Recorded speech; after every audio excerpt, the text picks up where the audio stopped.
Okay, good morning, everybody. The Talmud Torah is sponsored by Adam and Yudit Benzev in honor of their children, Jake Sarina and Rosie. The week of learning is from the Friends of the Pacinos, wishing Mel and Judy a Mazel Tov and the Seischem L'Shalom. We're sad to see you go, but we cannot be happier for you to embark on the next stage of your life. Okay, we are Ayin Tes Amud Beis. Last three words on the page. Tanya. Rebbe Omer. Kol ha-shi'urin kulon bekazayis. In the rest of the Torah, when we have a shear, when it comes to eating a food that a person is not allowed to eat, the amount is a kazayis. But there's two exceptions. Chutz mitumas ochlin. One is the shear of how much food is needed for it to become tamei. So that's different. That's the size of an egg. Sheshina hakasov b'mashma'on. The Bryce is telling us that since the Torah there wrote it differently, Vishinu chachamim b'shi'urin. And the chachamim picked up that the Torah wrote it differently and therefore understood that there's a different shear for tumas ochlin. So that's one exception. The raya l'davar, and the Bryce says, and I'll prove it to you, Yom HaKippurim. Because the same thing we found by Yom HaKippurim, that the pasuk wrote it differently. It said asher lo se'una, a person who didn't afflict himself. And we learned in the Mishnah that the shear, the amount to be chayev for Yom Kippur, is not a kezayis. The shear is koseves hagasa, right? A big fig. And we had a machlokas yesterday. Is that less than the size of an egg, or more than the size of an egg? But the Bryce is telling us that normally the shear is kezayis. There's two exceptions. One is tumas ochlin, how much food is necessary for it to be makabel tuma. And the second thing, the Bryce is saying, my proof to that, it sounds like it's more basic by Yom Kippur. My proof to that is by Yom Kippur, that the shear is koseves hagasa. My shina hakasa b'mashmon. What does it mean by Yom Kippur that the pasuk wrote it differently? Because it said milo se'una. Because the pasuk didn't say don't eat on Yom Kippur, it said lo se'una. So since the pasuk wrote it differently, Chazal understood that it must be a different shear than the normal kazayis, and therefore they understood the shear is dependent on what the Gemara calls meisvei daite. We'll talk about it a little more later today. Some level of the person calmed down because he ate something. And again, that was the machlokas we had yesterday. Is that a little less than an egg, a little more? Umay shina chachamim b'shi'urin koseves, that the shear by Yom Kippur is a koseves. Umay raya l'davar Yom HaKippurim. So the Bryce said that there's two places in the Chumash where the Torah wrote it differently, and therefore Chazal understood a different shear. And it said, that's the pshat by Tumas Ochlin, I'll prove it to you Yom Kippur. So the Gemara is asking, if you say you'll prove it to me from Yom Kippur, it sounds like Yom Kippur is more basic. It's more basic that by Yom Kippur, that since it wrote it differently, it has a different shear. Why is that more basic? Di'ime hasam, if it was just the pasuk by Tumas Ochlin, the food becoming tamei hava mina orcha dekrohu. I would have said the same way in that pasuk. When it talks, right, the pasuk is mikol ha'ochel asher ye'achel, from any food which you eat, asher yavol of mayim yitma, which water has come onto it becomes tamei. And then the end of the pasuk says kol mashke asher yishaseh b'chol kli yitma, and any liquid which you drink. So the Gemara is going to make a diak. Mikol ha'ochel asher ye'achel doesn't just mean any food you eat. It really means it's going to define the size of the food. So the Gemara is saying, if you just had that pasuk, I would have argued that maybe Chazal didn't take anything out of that pasuk, because maybe it's just orche dekrohu, because the same way the end of the pasuk said, any liquid which you drink, which is just describing liquids, so maybe the beginning of that pasuk, mikala ochel asher yachel, was not telling you the size of a food, it just means any foods that you eat. So if it was just from Tumas Ochlin that I see in the Mishnah is that there's a shear called the size of an egg, the Gemara is saying, I wouldn't have known that's because Chazal read the pasuk and noticed that the pasuk said it differently, because I would have said maybe that's the normal way the pasuk writes it there. Haraya, the end of the pasuk, when it talks about liquid, said the same thing. But since by Yom Kippur, I see the pasuk said it differently, lo se'una, and I see in the Mishnah it lined up that there's a different shear. The shear is not kazayis, it's a different shear. So the Bryce is saying that proves to me that that's probably the same explanation by Tumas Ochlin. Just like by Yom Kippur, I see the Torah wrote it differently. and therefore the Mishnayos said there's a different shear.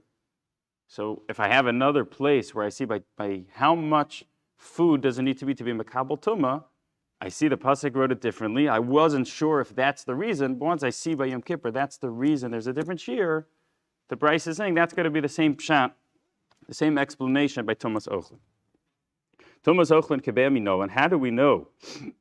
In order to be Makabel Tumah, the size of the food needs to be the size of an egg. Amar Rabbi Avo, Amar Rabbi Lazar, Damar Kra. Because the pasuk says, "Mikol ha'ochel asher ye'achel," which Chazal understood means ochel haba machmas ochel. A food, it needs to be the type of food which comes from a food. Says that's an egg which comes from a chicken. Chicken's food, and it's food which came from food. So that's how they knew that it wasn't a kezayis. It was a food which comes from a food which was an egg. Says the Gemara, Ema Gedi, maybe it means a baby goat. It's food that comes from food. No, Mechusar Shchita. That over there, both the mother and the kid, you can't refer to them as food because to eat any of them you have to shecht. As opposed to our case, an egg which comes from a chicken, at least the kid comes out as food. So saying to say that it's the type of thing which needs a shchita, and both the mother and the kid, I don't think the Torah would refer to that as food. Ema ben pakua.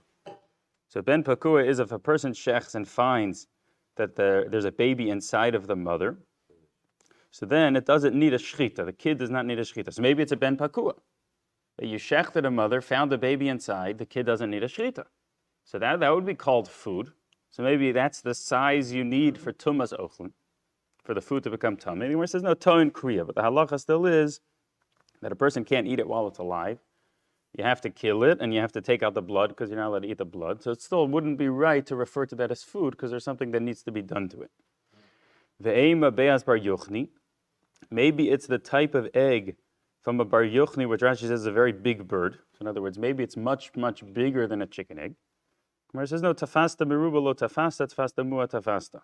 If you're not sure which of the two, so then the rule is that you assume the lesser of the two. In other words, the normal share would have been kazayis. Here the Torah is upgrading it. If you're not sure to upgrade it a little bit or to upgrade it to much bigger, tafasta meruba lo tafasta. The rule is you assume the lesser jump. Ema beyasa de tzipor de zuter tuva. So maybe it's the egg of a type of bird which is even smaller. Okay, so the Gemara is saying you can't fully answer the question because if I would ask you maybe it's a smaller type of egg, so then you don't have an answer to that question. So Rabbi Avo himself said a different explanation. What's the source that how much food, what size of food is necessary to be makabel tumah? He said, it means food which a person could eat at once, meaning one big swallow, that a person's throat cannot hold more than the size of a chicken egg. So that's how they understood that the shear, the amount necessary to be makabel tumah by food, was the size of a chicken egg. Okay, about 15 lines down on Peyamid Aleph. Omer Rebbe Lazar, ha'ochel chelev b'zman hazeh, tzarech sheyichtov lo shir. A person who ate chelev, or something which is obligated in a carbon nowadays, he shouldn't just write, right? So a person has to bring a carbon. We don't have a Beis HaMikdash. So a person should take notes. So the Gemara is saying he shouldn't just write down am chayiv a carbon. I have to bring a carbon. He should write down how much he ate. Why should he write down how much he ate? Shema yavu bezdin acher v'yarbe b'shiurin. Because he has to be concerned that when the Beis HaMikdash is built, maybe a different bezdin is going to decide that there's a bigger shear, that the amount of kazayis is really bigger than he thought. So let's see how the Gemara deals with it. My yarbe b'shiurin. How do you read those words yarbe b'shiurin? I name it the mechayvi carbon. Akzayis katan. So the Gemara is suggesting maybe it means that the bezdin will come and make the sheer kazayis smaller. So in other words, it would be saying if a person eats something which is chayiv a carbon, don't just write down in your notes, I'm chayiv a carbon. Because then you're going to come when the Beis Hamikdash is built and start and bring a carbon, but maybe, sorry, if you're going to tell me that the Bezdin is going to come and obligate you lessen the shear, which means people who nowadays think they're not chayiv a carbon, but when that Bezdin comes and makes the shear smaller, it could come out he is chayiv a carbon. So it was saying, don't just write down I'm chayiv a carbon, write down how much you ate to keep tabs that when the Beis Hamikdash is built, it might come out, even though you didn't think you were chayiv, but now you just found out that whoops, you really ate a kazayis, because they just defined that as a kazayis. Says the Gemara, but that's not true. Batanya sher lo sena b'shkogav Hashem. The pasuk by bringing a carbon chatos talks about the person did it by accident. We darshan hashav midiyasa maybe carbon. That a person who, if he would have known at the time, would have stopped, then he has to bring a carbon al shkagasa for his accident. Lo shav midiyasa maybe carbon al shkagasa. If the person, even if he would have known then, would have still done the same thing, he doesn't bring a carbon. So if I eat chaylev today, and today it's not a kazayis, and then tomorrow we get the Beis Hamikdash and they tell me, really you ate a kazayis. So you still wouldn't be chayiv a carbon, because at the time that I ate it, I was holding at a point that even if you would have told me, I wouldn't have stopped. Because I know that I knew it today that it wasn't a kazayis. So that can't be what the Gemara is saying. So ela de lo mechayvi carbon ad de ika kazayis gadol. Now really what he meant is don't just write down I'm chayiv a carbon, because it might come tomorrow when there's a Beis Hamikdash that they're going to make the size of a kazayis bigger. So what's the problem? So if you just write down your chayiv and then tomorrow we have the Beis Hamikdash and they say kazayis is bigger, I'm going to think I'm chayiv a carbon, but really I'm exempt. And the problem is you're not allowed to bring that type of carbon if you're not obligated in it. So therefore, says the Gemara, you should write down how much you ate, so that when the Beis Hamikdash is built, you'll be able to compare. If they change the shir kazayis, you have to make sure you're obligated even according to the new amount. This is a fascinating question I saw over here. So the Rashash was asked, when we eat matzah, or we eat any mitzvah which is a kazayis, why don't we have to eat more? Because maybe once the Beis Hamikdash is built, they're going to say kazayis is really bigger than we thought, and it turns out we never did all the mitzvahs.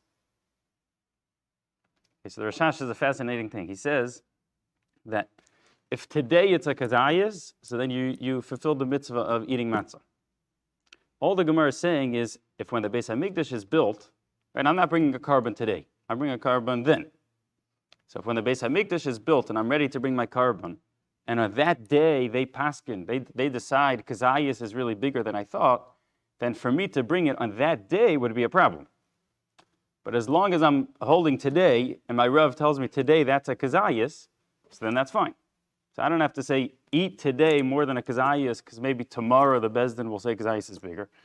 All the Gemara is saying is that if tomorrow, when I'm going to bring my carbon, tomorrow, kazayis is bigger, then it could come out a potential problem. Okay. Says the Gemara, Lamai desalak adaite miikar de mechayvi carbon kazayis katan. Says the Gemara, the way you originally suggested to read it is that maybe they'll really make the shir kazayis smaller. Ma yarbe b'shiurin. So his words were, you have to be concerned that they'll be marbe, they'll increase the shir. So we came out, it really means maybe they'll increase the shir. The Gemara is challenging, you originally suggested to read it as maybe they'll decrease the shir. So how did you read the words if he said maybe they'll increase the shir? So Gemara says, no, we would read it as Shem yarbe bikarbonus, maybe they'll increase the amount of people having to bring a carbon because machmas shiurin, because they affected the shir by decreasing the shir. Okay, but we're coming out that it really means that a person should write down, don't just write down he's obligated, write down how much he ate in case they increase the shir and he'll really be exempt. Okay, Amr Rabbi Yochanan, shiurin ve'onshen halacha l'moshe mesinai. The amounts a person needs to eat and the punishment a person gets are all halacha l'moshe mesinai. That means Torah Shabbal Peh. It's not in the Chumash, it's a Masorah that we have. Ask the Gemara, Onshin Michtav Ksivi. The punishments are written in the psukim. So why are you saying that's not in the Chumash? It's just Torah Shebal Peh. Shi'urin shalom shenalachim Moshe Sinai. He meant the measurements to get the punishment. That's not explicit in the Torah. That's Torah Shebal Peh, about how much a person needs to eat to get the punishment. Tanya nami hachi shi'urin shalom shenalachim Moshe Sinai. The Brisa says the measurements for the punishments, how much a person has to eat to get the punishment, is halacha l'Moshe Sinai. Acherim omrim bez dino shel yayvitz tiknum. The second opinion says that it was a later, it wasn't from Har Sinai, it was a later takana. Yayvitz, Rashi says, was osniel ben knas. So it sounded like the Brisa was saying that the measurement wasn't true at Har Sinai. It was a later takana. Ask the Gemara, it can't be. Vaksiv eila ha-mitzvahs. We learned from the pasuk that a navi is not allowed to come change the halacha of the Torah. So it can't be that at Har Sinai there wasn't a shear, and then it was a later takana, because a navi can't come and change one of the halachas of the Torah. What the Brisa meant, everyone agrees it was there by Har Sinai. What the Acherim are just saying is there was a point where people forgot it, and they came and reinstituted the original halacha. Okay, so the Mishnah said, Ashosei Mali Lugmav. So yesterday we talked about what the amount for achila is, for eating. Now we're going to talk about what's the shear for drinking. So the Mishnah said, Ashosei Mali Lugmav Chayv. A person who drinks a Mali Lugmav is Chayv. Amr Rav Yehuda Amr Shmalo, Mali Lugmav Mamish. So Mali Lugmav would mean like a person filling up his whole mouth, both cheeks. So he's saying it doesn't, when the Mishnah says Mali Lugmav, it doesn't really mean that much. Ela kol she'ilu yisalkenu letzad echad v'yireh k'mali Lugmav. It means if a person fills up one cheek, a full cheek, and that appears like his mouth is very full, that's the shear to be chayiv for Yom Kippur. So in other words, he's making it a smaller amount than we would have said. Ask the Gemara v'anan t'nan Mali Lugmav, but the Mishnah sounds like it really means Mali Lugmav. No, ema kim Mali Lugmav. The Mishnah means like a Mali Lugmav. Meisvei, says the Gemara, I'll challenge you from a Brisa, because the Brisa says, Kama yishtav yechayiv, how much does a person have to drink on Yom Kippur to be chayiv? Beishamai omrim revius. Beishamai says it's a revius. Beis Hillel omrim, this is the opinion we hold of, the Gemara is paying attention to. Beis Hillel omrim mole lugmav. Beis Hillel says mole lugmav, which would sound like filling up both cheeks. Rav Yehuda omrim mishum Rebbe Eliezer kim mole lugmav. And the third opinion says, like a Mali Lugmav. Rabbi Yehuda ben Beseira Omer Kedei Gemia, the amount to swallow. So again, the Mishnah would have sounded like Mali Lugmav, which is filling up both cheeks. Shmuel got up and said, I think the Mishnah means filling up one cheek. Asked the Gemara, Beis Hillel, so we asked from the Mishnah, and he said, I'll read it as like a Mali Lugmav. Didn't mean Mali Lugmav literally. So we asked from the Brisa that Beis Hillel says Mali Lugmav, and the next opinion said like a Mali Lugmav. So ask the Gemara from Beis Hillel, it sounds not like you, it sounds like Mali Lugmav. So the Gemara says, Mi adifa mi masnisen, do kimda kadei sheyireh. It's no more of a question than what I said on the Mishnah. You asked me from the Mishnah, and I said when it said Mali Lugmav, it means like a Mali Lugmav. So I'll say the same thing. When Beis Hillel said Mali Lugmav, they meant like a Mali Lugmav, one full cheekful. Hachanami Kedei Sheyireh, I'll say the same thing in the Brisa. Ask the Gemara, it can't be. Ihachi Haina Rebbe Eliezer. Because if when we read the Brisa, the third opinion said like a Mali Lugmav. So you can't say the second opinion also, when he said Mali Lugmav, meant Kim Mali Lugmav. It comes out the second and third opinion are saying the same thing. So that's why it's a stronger question. If I ask you from the Mishnah where there's just one opinion, you can tell me it means like a Mali Lugmav.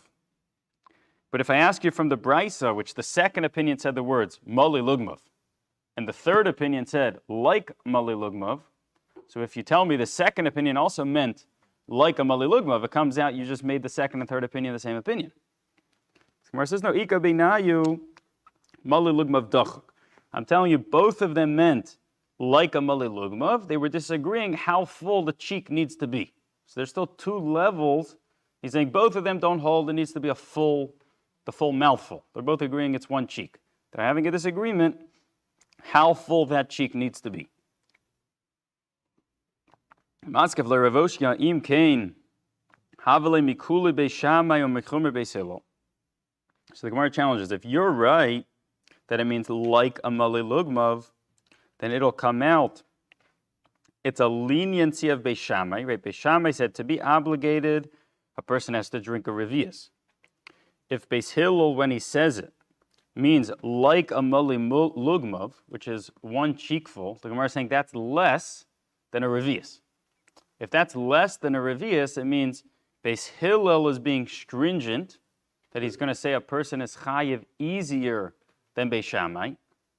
And the Gemara is asking that can't be, because there's a whole list in Mishnayos of the cases where Beis Hillel is more machmir.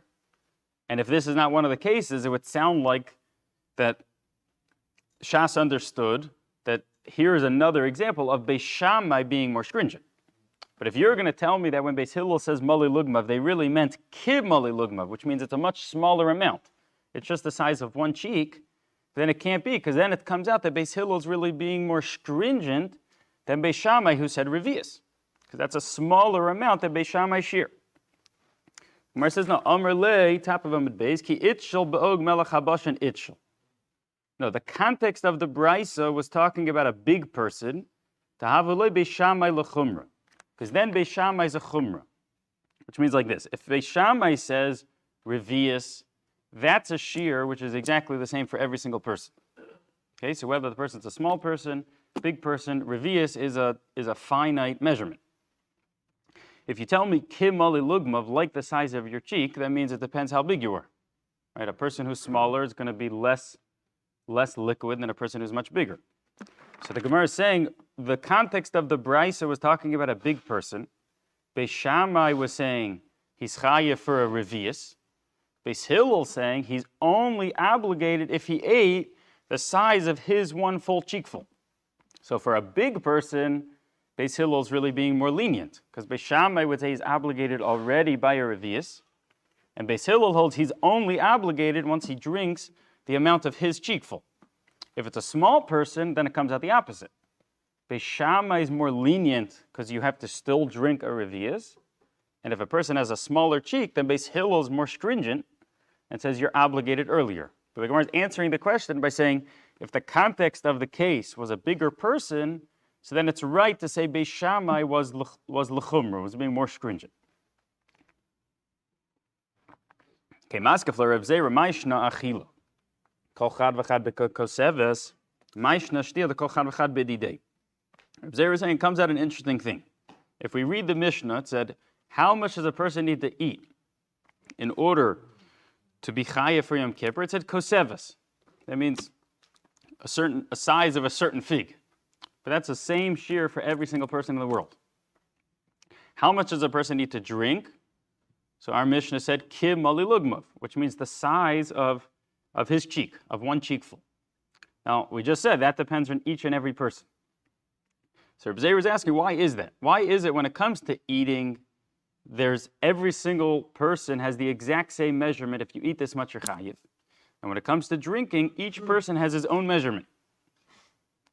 Omer le Abaye said, "Ba'achila kimlu l'rabbanim v'kekoseves debachi meis v'daite, batzer mihachalo meis v'daite." Abaye says, right? We learned from the pasuk Asher lo seuna, which means the shear, the amount for a person to be obligated for Yom Kippur is whatever is defined as not afflicting himself. Says Abaye, when it came to eating, Chazal understood that every single person is the same amount of shear. That if any person, whatever size, eats a koseves, that's called he didn't afflict himself, because a certain level of satisfaction he got from that. But b'shtia, b'didei meis v'daite, b'dechavi meis v'daite. When it came to drinking, their assessment is that each person's level of satisfaction is going to be dependent on the size of the person. So that's why when it comes to eating, every single person has the exact same shear. When it comes to drinking, each person has his own shear. It was one criteria for making the din, which was what's the definition of some level of satisfaction. The Gemara's words is meis v'daite. And when it came to eating, every person was the same. When it came to drinking, every person was different. So that's why by drinking, it's dependent on each person's size. Reb Zeir is asking, every single person, it would be the shear of a koseves, that size of the fig. And if he's a giant, it would be the same thing. I think it makes sense that each person is going to be affected exactly the same, even dependent on his size. Abaye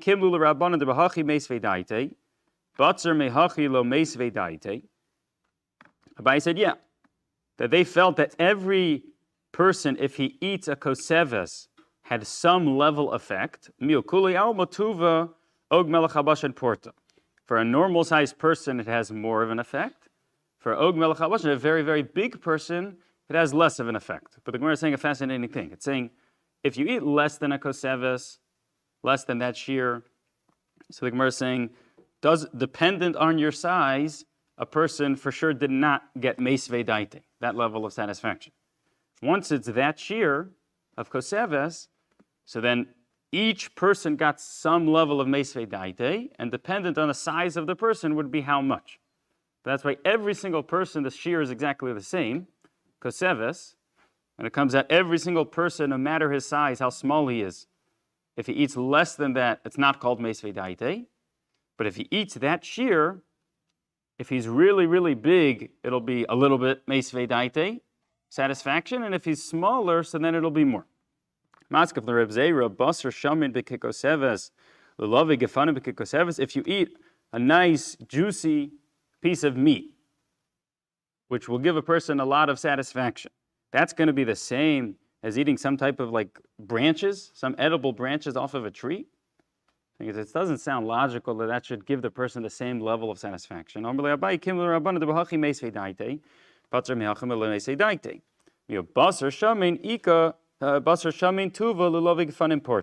Spice has the same answer.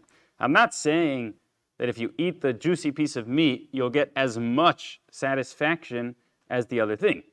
All they're saying is that if you eat less than the shear, that's not called you got that level of satisfaction at all. If you ate a koseves, so then each food would give a person a satisfaction.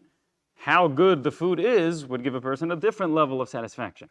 But the sheer koseva is not going to be dependent on the size of the person, and it's not going to be dependent on the type of food that he eats. That's what the Gemara just clarified. That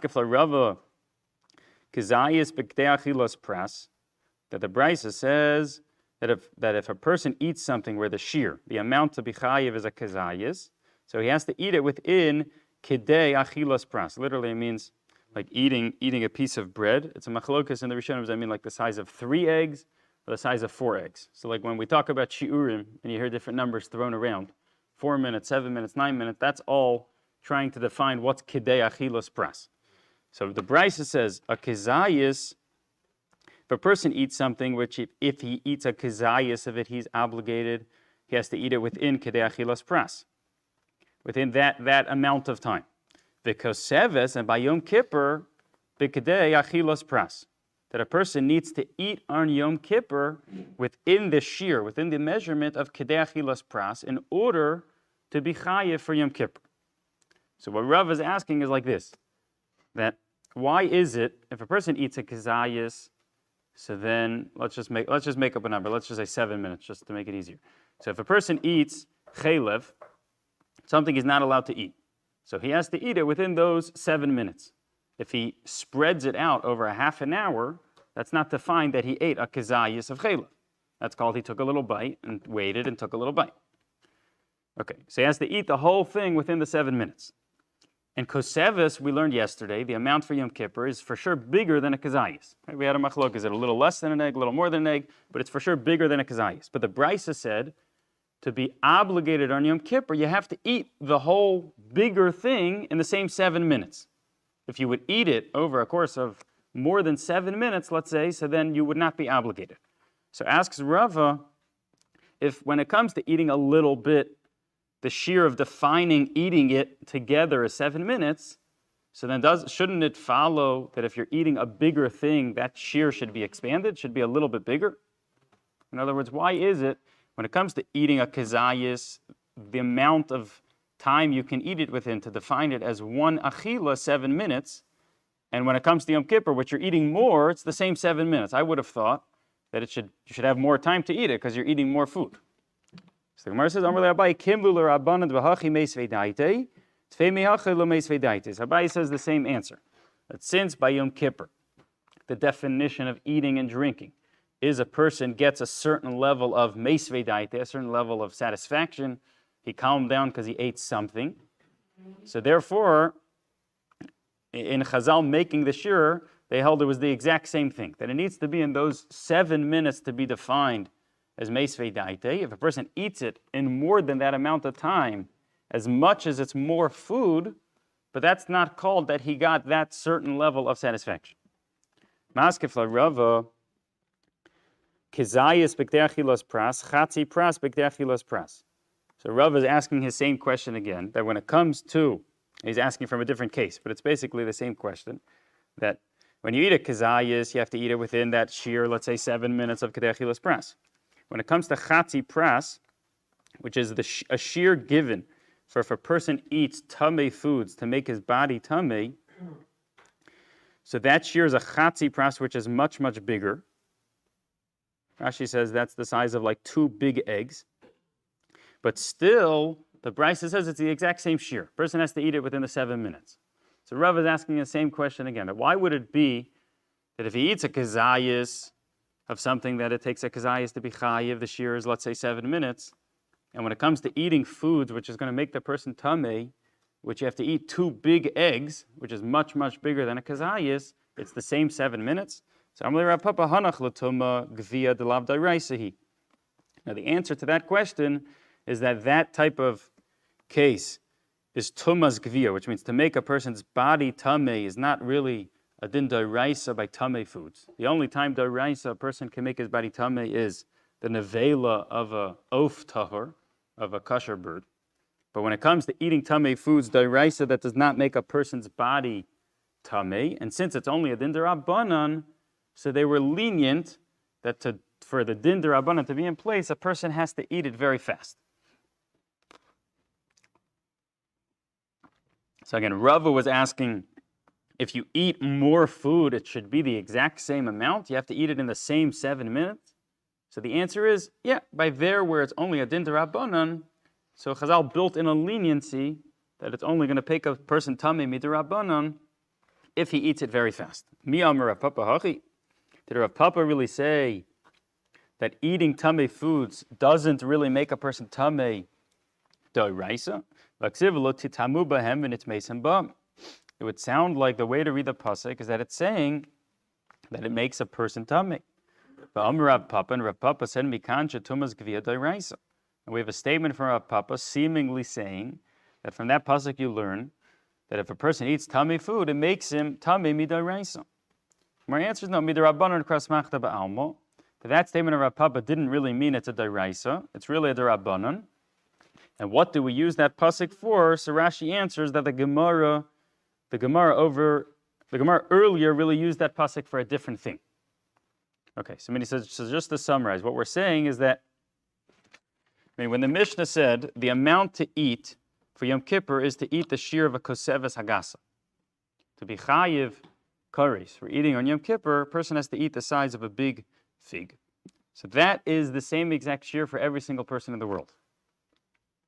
When it comes to drinking, to be chayiv, a person has to drink a mali lugmav, which we really said is ki mali lugmav, which means a full cheek of each person. Okay, so why is it when it comes to eating, it's one defined shear for every single person, but when it comes to drinking, each and every person is going to have his own shear? So the way the Gemara answered that is that there's one basic rule, and eating and drinking have different applications of the rule. What's the rule? The pasuk says asher lo seuna, that a person has to afflict himself on Yom Kippur. It didn't say don't eat, don't drink. If it would have said don't eat, don't drink, so then it would have been the normal amount of kazayas by eating. But it said afflict yourself. Don't not afflict yourself. So what's the definition of not afflicting yourself? So Chazal made a diak. It didn't say don't eat. So therefore they understood what the Gemara's term is meisvei daite. I'm translating that as some level of satisfaction a person gets. When it comes to eating, every single person's shear for reaching that point is a koseves. So that's why it's not dependent on each person, because when it comes to eating, the way it affects the person is not dependent on the person's size. So therefore, every person, regardless of his size, is allowed, meaning is not chayiv karis if he eats less than a koseves. But every person, regardless of his size, no matter how big he is, if he eats a koseves, has some level of meisvei daite, that level of satisfaction.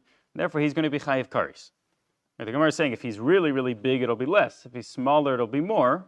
But the halacha stays the same for everybody. And no matter how big he is, if he eats that koseves, he's chayiv. When it comes to drinking, the way it affects the person is that if a person's bigger, he has to drink more to get that level of satisfaction. If he's smaller, he has to drink less. So that's why when it comes to the halacha of drinking on Yom Kippur, then it's really going to be dependent on each person. So if a person's ever in a situation where he needs to eat or drink on Yom Kippur, right, we talked about that we avoid this shear. Right? If a person's mamish in a sakana, if a person's very dangerous, so you just eat and drink as you need. But if a person's in a situation where it's preventative, that he can just drink little bits at a time to try to stay hydrated for whatever situation, so even though we learned chatzi shir is aser min haTorah, which means even drinking a little bit or eating a little bit of something you're not allowed to do is prohibited from the Torah, but it's much less stringent than this shear, because this shear is karis, which is very stringent. Less than that shear is prohibited min haTorah, but it's much less stringent. So what we do for a sick person is we tell them to drink less than the shear.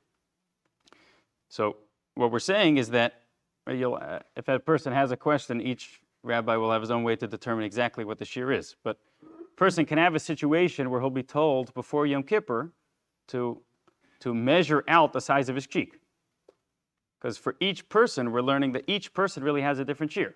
So the Rav might tell the person, before Yom Kippur, put water on the size of your cheek, fill it up, and then, excuse me for a minute, put it back, spit it out into the cup, and then measure out how much liquid was there, and that would define his shear of Malei Lugmav to be less than that shear for what he needs to drink on Yom Kippur.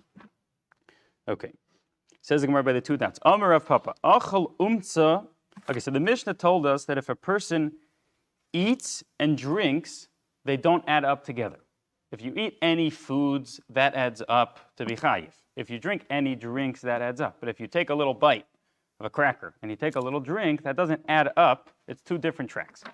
Says the Gemara, Achal umtza umilcha mitzdarif. Let's say a person ate some raw meat with some salt on it. Says the Gemara, that will be mitzdarif. The salt will add up to his shear of eating a koseves. Even though that's not the normal way for people to eat. And since some people eat raw meat, therefore it adds up. Hamaresh lakish, tzir shal gabe yerek. The tzir is some type of liquid that comes out of the vegetable. Sometimes like when it's salted. So the tzir shal gabe yerek is mitzdarf l'kekoseves. So that liquid which is on top of the vegetable adds up to my shear of eating a koseves, even though the tzir is a liquid. And we learned that a liquid can't add up to eating, but if it's the liquid on top of the vegetable, it adds up. Says the Gemara Pshita. That's obvious. Mahu detema mashkehu. Now, I would have argued that's defined as a liquid. If the tzir, that liquid, is defined as a liquid, so then it shouldn't add up to the shear of eating. Kamash mullah, and he's coming to teach me kolachshuri ochla ochlahu, that since the liquid's there to make the food better, therefore that adds up to the shear of eating. The Mishnah Berurah says another case. A person dips his challah into wine. Okay, so that wine is going to add up, because that wine is really made to make his challah more tasty. So even though we said liquids don't add up to food, but if you're using the liquid to enhance the food, so then it does add up. Amreish lakish, ha'ochal achila gasa b'yom kippurim pater. If a person eats an achila gasa, which means he eats to the point, he eats even though he's like disgusted from food. Right? We're not just saying a person had a big supper. We're saying a person's at a point where he's he's like nauseated by eating more. So if he eats an achila gasa, that amount on Yom Kippur, he's pater. So what does that mean? That means if a person starts eating and he eats so much on Yom Kippur that he got to the point of being disgusted, then he didn't do anything wrong? So that doesn't make sense. So Rashi says, look at Rashi 6 lines up from the bottom, achila gasa. Says Rashi, what's the case? She'achol leila Yom Kippurim ala sova, that in the night of Yom Kippur he ate when he was full. He had a huge sudas hamafsekes. It means before Yom Kippur he stuffed himself. So then when he started eating the night during Yom Kippur, during Kol Nidre, he brought out some donuts, but he was already at a point that he was so stuffed that it wasn't even enjoyable at all. He was disgusted from the food. So in that case, says Reish Lakish, he's pater. That's not called eating. Okay, my time. Asher lo se'una ksiv. The pasuk says, person who didn't afflict himself. Prat lamazik. But if a person ate at a point where it's not enjoyable for him to eat, that's not called that he didn't afflict himself. Right? Don't afflict yourself means if you go get benefit, then you transgress the tzivuy of then to afflict yourself. But if he ate at a point where it's disgusting to eat, so then Reish Lakish is saying that's not transgressing the asher lo se'una. Amr Reb Yirmi, Amr Reish Lakish, zar she'achal truma, achila gasa. So normally if a non-Kohen eats truma, by accident, the halacha is he has to pay a keren, which means he has to pay the value of it back, plus a chomish, plus a fifth. But says Reish Lakish, let's say a person is stuffed. Zar she'achal truma achila gasa. A non-Kohen eats truma when he's at a point it's not even enjoyable for him to eat. He's disgusted by food. Mishalim es hakeren. You have to pay the principal, the amount that you took. You don't have to pay the chomish, which is a fifth more. Because ki yochal prat lamazik. Because when the pasuk says ish ki yochal kodesh, a person who eats the truma, then it says he pays a chomish. So says Rabbi Yirmiyah Reish Lakish, same thing. When the Torah says he eats, that's something which is defined as achila, eating. But if he eats at a point where he's disgusted by food, that's not defined as he ate. That's defined as he destroyed somebody else's thing. How did he destroy it? By eating it. But therefore, he's not obligated in the extra chomesh, which is learned out from that pasuk, but he does have to pay the basic, the value of the thing that he took. Okay, let's see one more line. Amr Reb Yirmi, Amr Reb Yochanan, zar shekose se'orin shel truma. A zar, a non-Kohen who ate, who was koses, which means that he just chewed on it. I mean, he ate something in a not normal way to eat it. Se'orim shel truma, barley of truma. Mishalim esaker, mishalim esachomish. He has to pay the principal. He doesn't have to pay the chomish. Why not? Ki yochol prat lamazik. Because the pasuk says that he ate it to the exclusion of destroying it. And this is saying not that a person is so disgusted by food because he's so full. This one's saying that if he ate it in a way which is such a strange way to eat, it's not called derech achila. It's such a strange way to eat. Then it's not defined as he ate it, and therefore he's also exempt from that extra chiyuv, that extra obligation of the chomish. Okay, we'll stop over here.